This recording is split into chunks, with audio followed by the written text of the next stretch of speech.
I don't think that anybody here ever looks in the mirror and says to themselves, gee, you know, I think I have too much experience.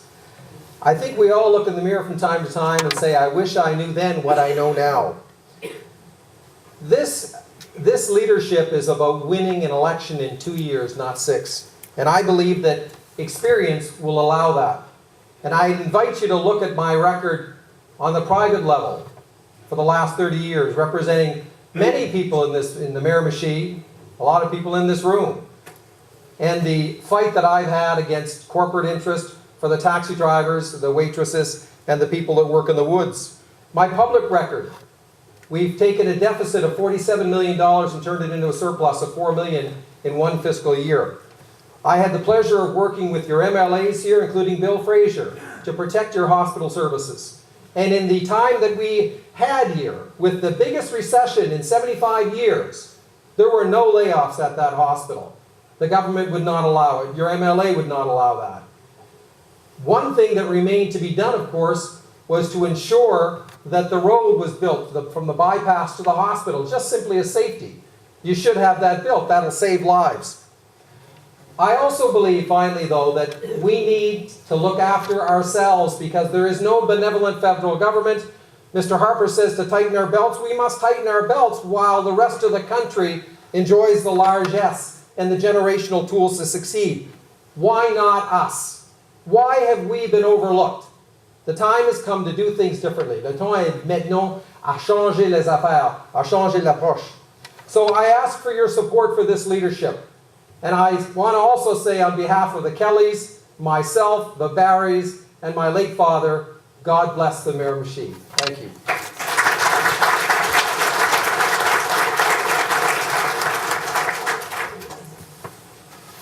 Ladies and gentlemen, thank you for being here tonight. You've been a very good audience. I want to tell you, though, mine is a campaign with no glitter and with no glamour. And, you know, I suppose if I had a face that looked like Jesus or like Nelson Mandela, and I certainly don't have one that looks like him, I'd have badges for all of you also. But I just take a little bit of a different approach. And, you know, I told you I was a farmer. I'm a farmer by trade. And I just want to relate a little experience this summer. I was working on a piece of machinery. Actually, it was the mixer that we used to make our feed with. And I actually took a pretty bad spill in there. And my son told me later he could tell from the sounds that were coming inside the mixer that it hurt. And so when I finally climbed out, when I was finished doing what I was doing, I seen the bottom part of my pants was not the same color as the top part of my pants. So I hauled up my leg and he said, you know, you're going to need stitches for that. And I said, oh, geez, I don't know. You know, and I walked to the house and I looked across the road and I said, there's about 6,000 bales of hay there waiting, ready, it's cut, it's ready to be taken in, and I'm going to have to go for stitches. I went in and I showed it to my wife and I said, if I don't get this stitched, am I going to die? And she said, no, you'll just have a good scar.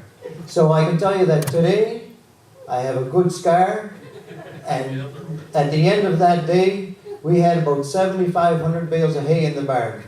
That's just the way that's my style, it's the way I do, it's the way I farm, and it's the way that I want to do politics. Thank you.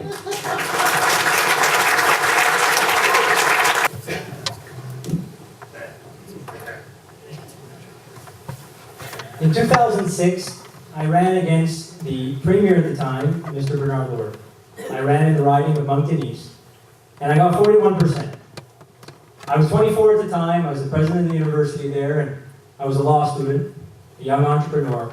And I ran for one reason and one reason only. It's the same reason that I got involved in student politics as a child. It's the same reason why I stayed involved in politics while I was a corporate commercial lawyer over the last 5 years. And it's the same reason why I'm running for the leadership of our great party, because I believe politics is the best vehicle for change. It is the best vehicle to make a difference. And after I ran against Mr. Lord and saw people like Kay Rafferty, who's here today, who is literally the grandmother, the godmother of Moncton politics, I saw them put dozens and dozens of hours every single week just because they wanted the chance to make a difference.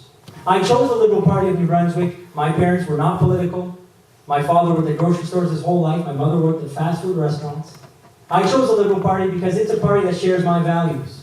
We want to see the economy grow, but we want to make sure that we protect the young, the poor, the vulnerable, those whose lives, fundamental rights and opportunities are the most affected by government and its policies.